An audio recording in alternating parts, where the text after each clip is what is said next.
Hello, I'm Kev K. Today I thought I would do this video on the DeLorean because over the last couple of weeks there's been quite a lot of activity regarding the DeLorean build. So I want to just put my bit across just to make sure that everyone's aware where I stand and you may be able to get some help by this video. So as you see my last videos, basically the lights have stopped working on the front of my DeLorean, and I think what's brought about the main criticism now, before it was the flux capacitor. I think what's brought around the immediate criticism now is the light piping or the power grid that runs around the front of the DeLorean. So as you can see it's playing, the advert is playing right now. As you can see, some of it has changed and some of it hasn't changed. So I just want to get a few things across. Now, in terms of what I'm going to do about the lights not working, they don't bother me. It doesn't bother me in the slightest. And the reason is because it's going to be a display piece. I just want to take you a little bit of a journey really on what I'm going to say and why I'm going to say it. So basically, I've done a lot of these builds over the years. I've built the Ford Mustang and the Star Wars Millennium Falcon. I'm also doing, as you can see on my videos, if you are watching the rest of the videos, I'm also doing the R2 as well. And I'm also doing one that I don't record, which is the Route Master build as well. Just because it doesn't keep in what I'm doing on the channel. Anyway, now the ones that I've completed, like the Ford Mustang and the Millennium Falcon, all have circuitries. Now they have been finished well over a year. It must be, yeah, it's coming on for about 2 years now. And the number of times I've switched on the lights on my Millennium Falcon is about 5 times since it's been built. It is on display, and it is connected to a power source as well, so it's not battery powered. They gave us a plug to work the lights. I've also got a report that some of the lights have stopped working on my Millennium Falcon. Now for my Ford Mustang, once again, I've probably I put on the lights and the sounds and the horn. I've probably done that about 6 or 7 times in a year, and I can reportedly say that all the electrics work, though it has less electrics than the Millennium Falcon and our DeLorean and the R2-D2. I always, with these, I very much worry that we with the circuitry. One, because you can't really test it until a certain point. So once you get halfway through, they then say, oh, you can test it, or you can test it now and stuff like that. But we're already halfway through the build, and some of the electrics you get right at the start, and that really worries me as well in terms of it. And I also think as well, adding more electric creates more problems. So that's the little thing about it. So why am I not bothered about electrics working in DeLorean? Well, because it's going to be a display piece, and once again I will probably end up turning it on a couple of times in a year. So I'm not really fussed if the lights don't work. I think that if I end up taking it apart and fiddling about with it, will probably cause more problems in the long run than me trying to sort something else out. And with the amount of work that I've put in already, just to get to the lights will be a nightmare. So I am not going to fiddle about with that, and it doesn't really bother me. Though I can already hear people saying, well, hang on a minute, you're paying for a car that should work. Yes, I get that. But I also get the fact that it's going to sit there. It's not going to do too much. Also, in terms of accuracy as well. Now, a lot of people have turned around and said, you know, this isn't accurate. The flux capacitor isn't accurate. I think that comes down to cost. I think Eaglemoss have to keep the costs down or pass them on. And I think passing them on now would be disastrous for them. But they have to keep costs down so they can make a profit. You've got to think they're making a profit on this.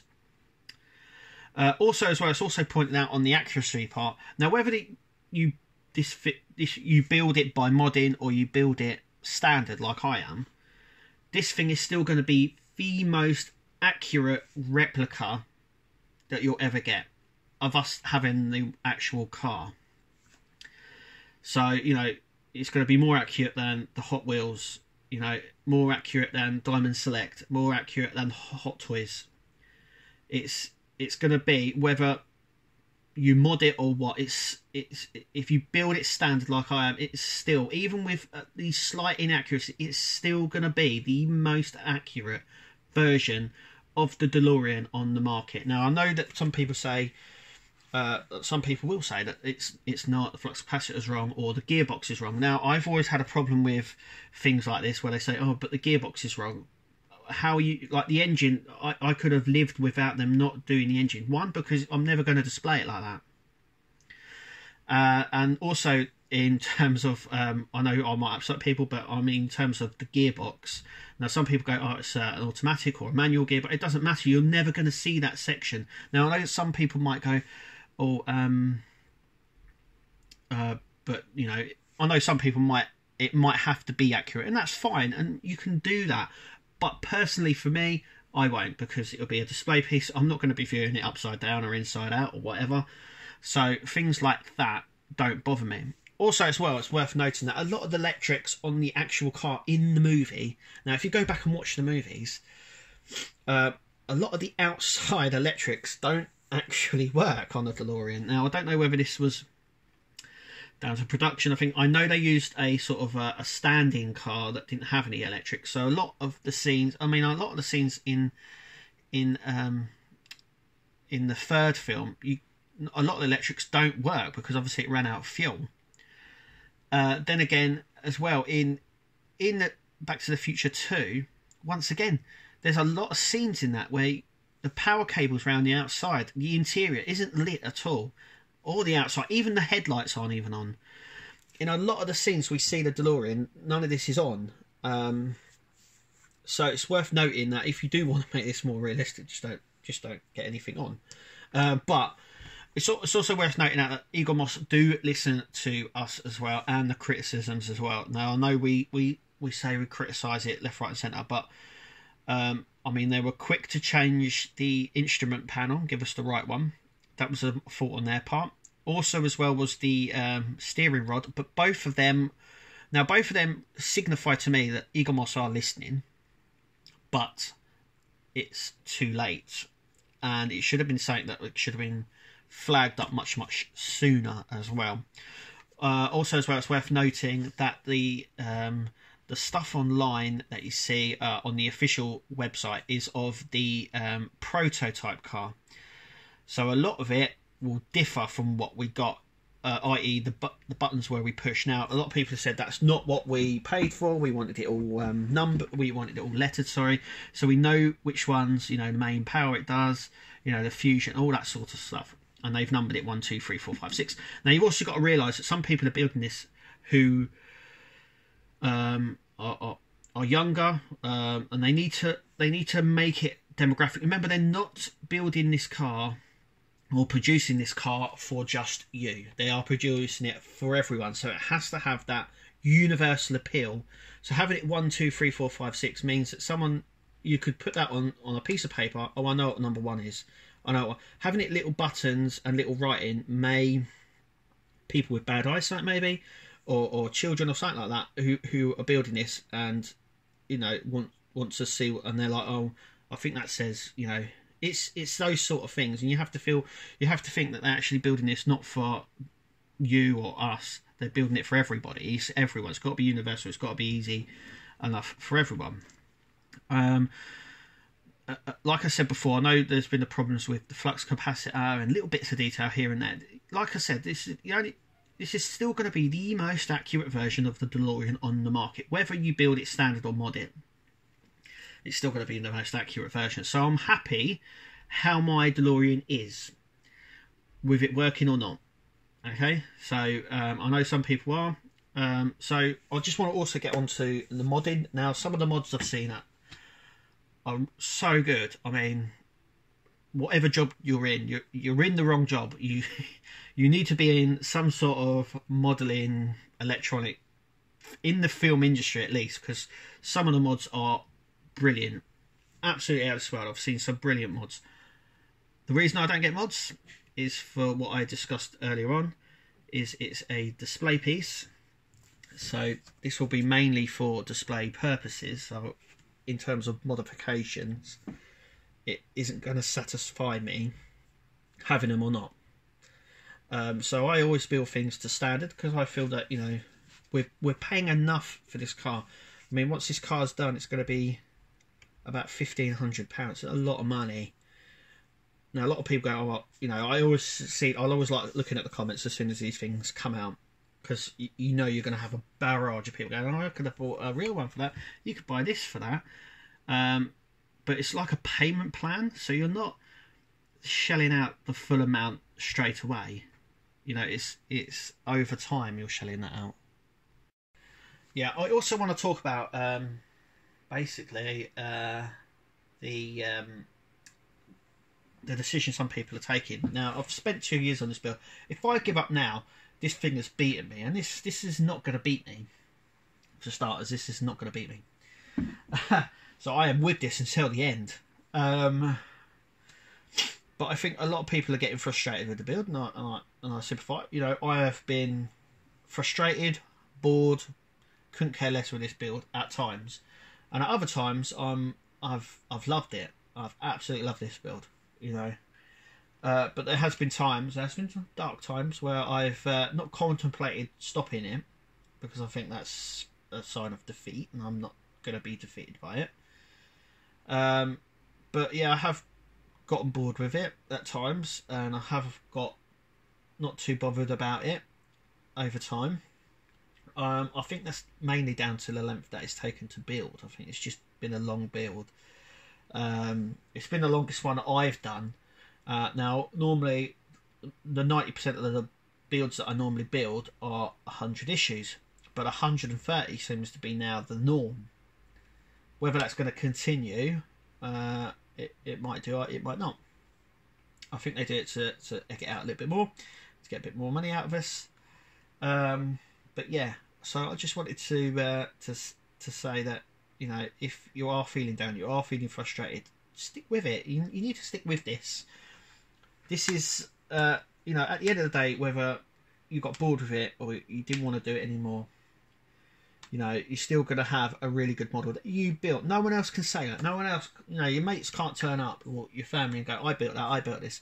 You know, someone else who built the DeLorean can't turn around and go, I built that. Well, you know, you built your one, I built mine. I physically built it. Yeah, we used the same parts, but I actually physically built this. You know, so they're all unique in that way. But I just wanted to bring that up anyway. So let's get on to mods. So I think for mods, I don't want to spend more than what I'm already spending, especially on something I'm never going to use or see. Now, a lot of the mods I've seen are in the interior of the car, which I think's good. You know, I've seen the stereo one, I think there's the Christmas tree one, and the flux capacitor as well, and there's loads of other mods out there as well. Now, in terms of abilities, now, I mean, I get why people get them, because they're more accurate and they work better and they look better, but I also come down to the factor of how many times are we gonna leave this thing on? I mean, you've got to realise are you going to leave it on 24/7? I mean, if I'm paying some real money, I need to be able to see it. I need to be able to see it working. I mean, I'm already paying, like I said, a lot for it already. So I think in terms of modding, I think that it's down to the person. It's not for me. So, you know, I'm not the most engineered mind. So some of the mods just don't, you know, like the steering wheel mod and things like that. It just doesn't. I mean, I'm not going to get the enjoyment out of it, as I know some people will. But for me, it's standard, and I think when you're umming and ahhing about the mods, the best thing to do is not to get them, because I think, one, you'll be paying out lots of money for mods that you probably won't use. And it also comes down to how you're going to display it as well. I also feel that you have to display it at sort of eye level, not down low, not up high, but at eye level. This way, at eye level, you get to see the whole car as well, which you wouldn't do if it was lower down, because you'll be looking down over it, which if you're going to mod it, you would miss a lot of those modifications.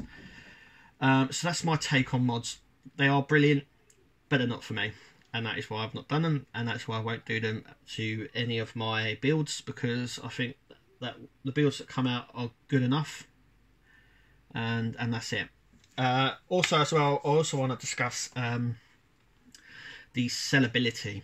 So I see this all the time, and I've done a lot, you know, the ones that I mentioned earlier, but I've actually done quite a lot of these builds, and I can tell you now that if you think you're going to get some sort of financial gain from this build, then it's wrong, totally wrong, because you never will. Now, take the Millennium Falcon. Now, I built the Millennium Falcon as standard.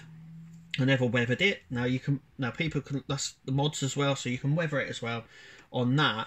But now it costs 900, just over £900, same as the R2 that we got, and it's a massive studio version, and it looks remarkably good. It looks really, really good. Now the sellability of it is that cost me £900, but the thing is that if you then try selling it for more or that, you never get it. Now I've seen them for sale on eBay and Gumtree and things like that for around the £300 mark for someone that's bought it for 900. So they never make this money, and the reason is because lots of people want them got rid of once they've done them, so they tend to want a little bit less for them. Also as well, they're still in production, so the Millennium Falcon you can still buy as a kit, as a complete kit, or in parts. So you know, why would you pay more than £900 for something you can get for £900, you know, or spread the payments over and do it yourself? This is what I mean as well. A lot of these builds come with like gratitude, like, you know, when people come around and see it, they I can actually turn around and say, I built that I built that with little screws and blood, sweat and tears, but I built it. No one else built that model. I did. I built that particular one. You know, loads of other people build it, yeah, but I built that one in front of you. That one I built out of little bits, little screws, but I built, and it's a sort of pride. And getting rid of them means that I've put in 2 years of blood, sweat and tears for nothing. So this is a reason. Now, if you've got them already sealed up, now this is another thing that we see a lot of. Now, I always know what happens. Now, people buy them and they go, oh, I'm going to do the build at the end, or I'm going to do the build later. I always see that and think, no, you're going to sell it, because it's happened with the Millennium Falcon, and it also happened with the Mustang, where I saw a lot of people who were collecting it and then going, oh, build it at the end, build it at the end. And then when it finished, they sold the whole thing, all complete, in the boxes and everything, in the packets, unbuilt. So I always see people that are not building it, and I see it all the time. Loads of people going, "Oh, I don't know whether I should start building it." And I kind of think, well, why haven't you started building it? Why are you leaving it? And it kind of makes me think that, well, I know why you've left it, so you can sell it, which is fine. You know, I've not got a problem with that. But I do have a problem with a lot of people buying and doing these sort of things, and then thinking that they're going to make money from it, because you ain't. And that's just it, really. You know, you might be lucky, you might be, but like I said, the Millennium Falcon cost £900. I mean, I've seen them go for, on Gumtree and eBay, for about £200-300. So you have to think to yourself that, oh, I'm going to sell a DeLorean once it finishes. And I've already seen it now. People are already selling it now, issue 100, already pre-built and everything, and they've just had enough and they're selling it. But I've seen them go for like, you know, £300 or £400, which is, you know, you've already ploughed about £800 or £1,000 already into it. And I know some people might go, I'll just take the loss. But, you know, that's up to them. But that does sort of wind me up slightly, that people are like trying to gain from it, and you just can't. And you know, fair play if you can, but if you're going to get this, you should be in it to build it, not to gain from it, in that respect. Anyway, so I'm happy with the DeLorean. Am I happy with Eaglemoss? No. Will I ever build another build from Eaglemoss? No.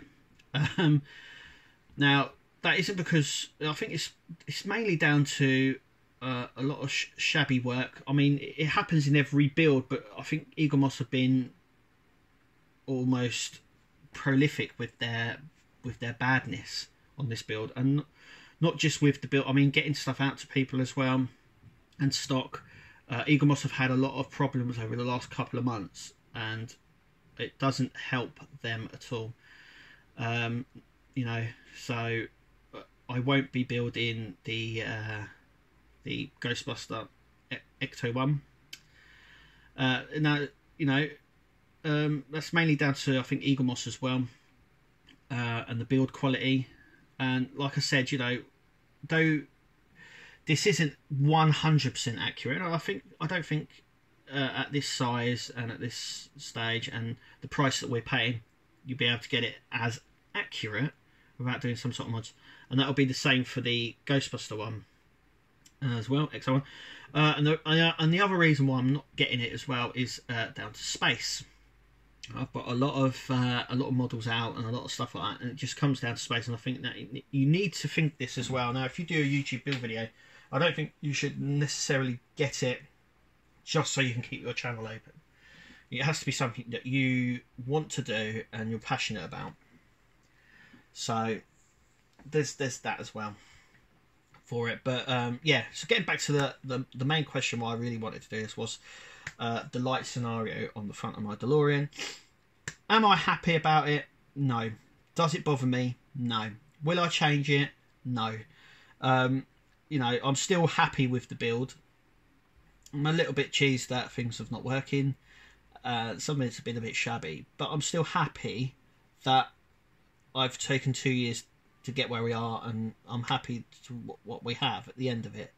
And it will be on display, and I know I already have it half on display, and friends and family have already been around and they love looking at it and stuff. So that's a positive thing for me, because they're like, oh, that's really cool, that's really good. And I'm like, yep, I built that, or I'm building it, but it still looks good, and stuff like that.